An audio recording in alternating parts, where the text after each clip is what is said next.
আপনি একটু সাইডে যান না, একটু সাইডে যান। ভোট তো সকালবেলা থেকে শুরু হয়েছে, 7টা থেকে শুরু হয়েছে এবং উৎসবের মেজাজে ভোট চলছে। যদিও বিভিন্ন জায়গায় মেশিনগুলি ডিস্টার্ব করছে, লেফুঙ্গা ডিস্টার্ব করছে, তার এরকম বেশ কয়েকটা জায়গায় মেশিন ডিস্টার্ব করছে, যদিও পাল্টিয়ে দিচ্ছে, কিন্তু বেশি জায়গায় ডিস্টার্ব হচ্ছে এবং আমার মনে হচ্ছে একটু স্লো হচ্ছে।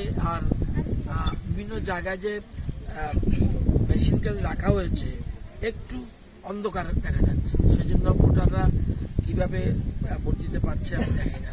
কিন্তু এই আরও এরকম ক্লিয়ার থাকলে ভালো, যাতে লাইটটা থাকে, যাতে মানে বোঝা যায় যে চিহ্নগুলি তারা যেন সঠিকভাবে দিতে পারে। ভোটারদের ট্রেন্ড কীরকম দেখছেন?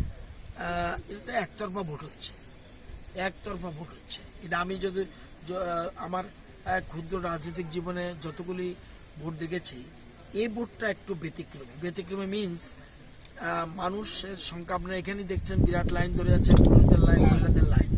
তো উৎসবের মধ্যে বোঝা যায় ভোট দিচ্ছে এবং ভোটটা একতরফা হচ্ছে এবং আমার ধারণা বেশিরভাগ ভোট যাচ্ছে বিপ্লব দেবের পক্ষে, বিজেপির পক্ষে মানুষ ভোট দিচ্ছে, এটা আমার মনে হয়েছে।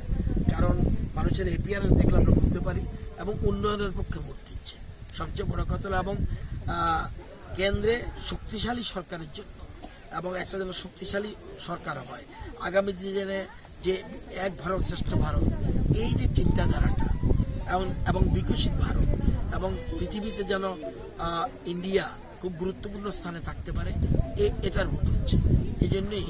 এবং মোদিজিকে দেখে মানুষ ভোট প্রদান করছে।